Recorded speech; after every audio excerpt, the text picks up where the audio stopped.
مين فينا ما يعرفش الأستاذ فؤاد المهندس؟ من علامات السينما المصرية، واللي غير كتير في مجرى السينما والمسرح بالذات. بس برغم اللي انت شايفه ده، اللي ان هو تسبب في موت مراته الأولى. ومش انا اللي بقول كده لا سمح الله، لا، ده الكلام ده من لسان فؤاد المهندس نفسه. اسمع كده. قلت لها انا اتجوزت شويكار. يا ترى ايه اللي حصل؟ وحصل كده ازاي؟ كل ده هنعرفه في حلقة النهاردة. جاهزين؟ يلا بينا. خلينا نجيب الحكاية من الأول خالص، من البداية كده، من البدايات، ونشوف فؤاد المهندس ده بدأ ازاي وطلع ازاي اصلا.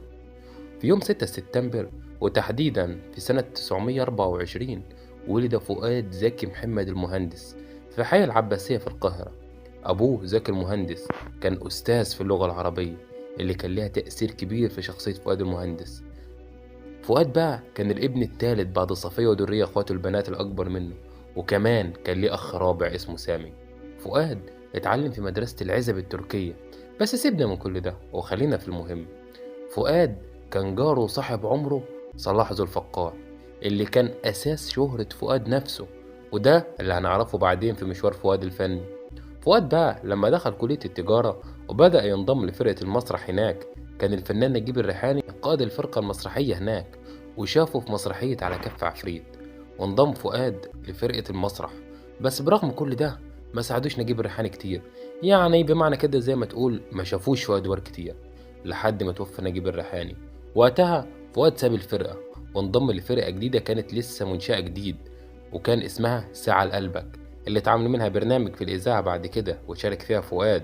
فاكرين؟ أسمعكم حتة منها. ساعة لقلبك، ساعة لقلبك، ساعة لقلبك، اضحك فيها، اضحك فيها، اضحك فيها. المهم بقى يا سيدي، لحد ما في سنة 54، واللي تعتبر بداية فؤاد المهندس في التمثيل، اداه المخرج محمود ذو الفقار، واللي كان مؤمن جدا بموهبة فؤاد في التمثيل، اداه دور بطولة في فيلم بنت الجيران، اللي كان قدام شادية ممثلة لها اسم ووزن في السوق.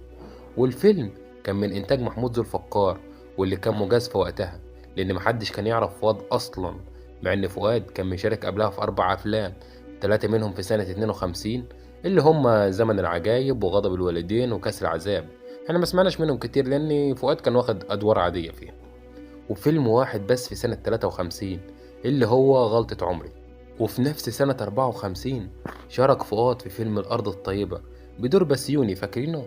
وفي سنة 55 شارك فؤاد في فيلم الله معنا، لحد ما جت سنة 56 وجاب المخرج عز الدين ذو الفقار في فيلم عيون سهرانة، اللي كان بطولة صديق عمره اسرح ذو الفقار، وبرضه كانت معاه شادية عامل دور صديق صلاح في الفيلم.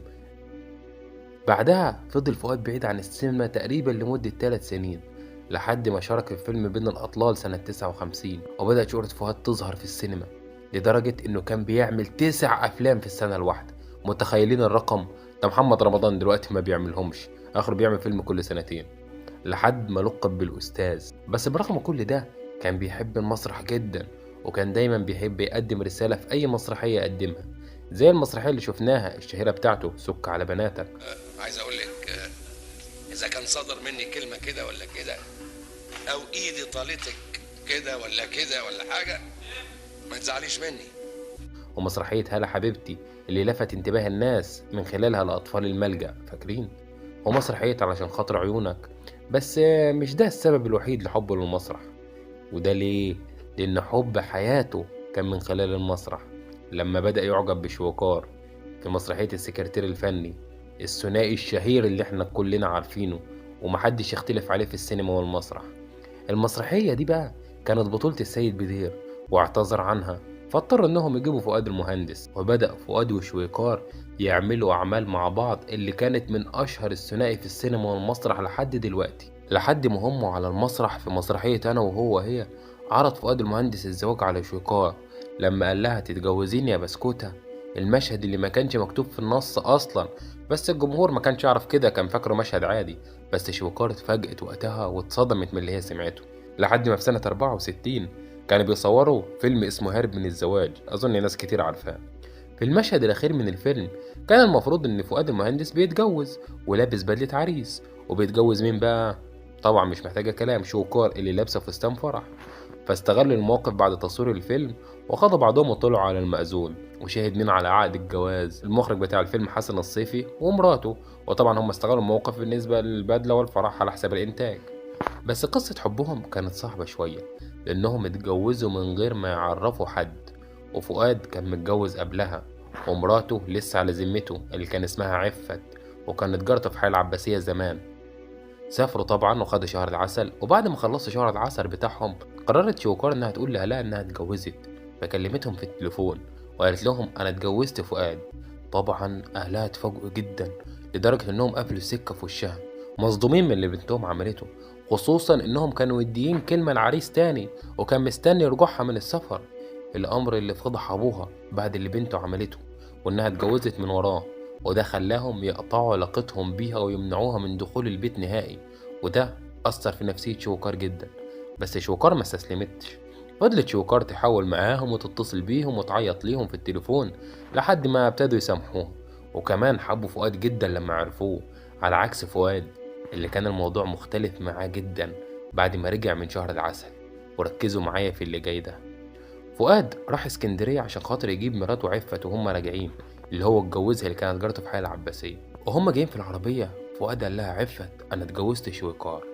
وبيحكي فؤاد المهندس عن اللحظة دي، إن بعد ما قال لها سكتت وكأنها في حالة صمت، وهو شايف بكاء وانهيار وصويت على وش عفت، بس من جوه بس، ومفيش حاجة ظاهرة على وشها، الألم الداخلي اللي كلنا عارفينه.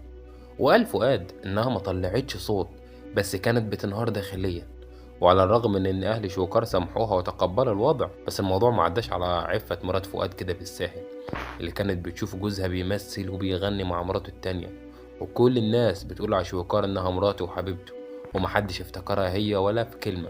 من بعد الخبر مسكتها الامراض بقى، وابتدت تاكل في عمرها لحد ما ماتت. واعترف فؤاد المهندس في اخر لقاء ليه ان هو كان السبب في موتها. وعلى الرغم من قصة حب شوكار وفؤاد المهندس، إلا إنهم اتطلقوا في الآخر بعد 20 سنة جواز، بس فضل حبهم واحترامهم لبعض موجود. فؤاد بقى عمل أكتر من 70 فيلم، غير المسرحيات والأغاني اللي كانت بداية الأغاني أغنيته الشهيرة رايح أجيب الديب من ديله، اللي خدها هاني رمزي وعملها في فيلم ثاني أكسيد الكربون. رايح اجيب الدب من ديله واقلق نومه في نص الليل. وطبعا ما ننساش فوازيره الشهيرة اللي دخلت كل بيت في رمضان. فؤاد المهندس كان بيعتبر عادل إمام ابنه، وده اللي احنا شفناه لما قدمه في أكتر من فيلم معاه، لحد ما فجأة حصل شوية مواقف مع فؤاد المهندس غريبة. الكلام ده كان في حوالي 2006، كان قاعد لوحده في أوضة نومه في شقة الزمالك، وفجأة وقع قدامه سقف البيت. مش بس كده، ده كمان حصل ماس كهربائي ولع في الشقة كلها، بس قدروا ينقذوه بأعجوبة. كل ده أثر فيه جامد وجاته أزمة قلبية. وفي يوم 16 سبتمبر لسنة 2006 توفى فؤاد المهندس وهو عنده 82 سنة، ومات الأستاذ اللي عمل ثنائي مع شوكار مش هيتكرر تاني. شفت بقى قصته كانت عاملة ازاي؟ استنونا بقى في قصة تانية جديدة. ما تنساش تصلي على النبي وتشترك في القناة وتفعل زر الجرس علشان خاطر يوصلك كل جديد. شكرا لكم والسلام عليكم ورحمة الله وبركاته متابعينا الأعزاء.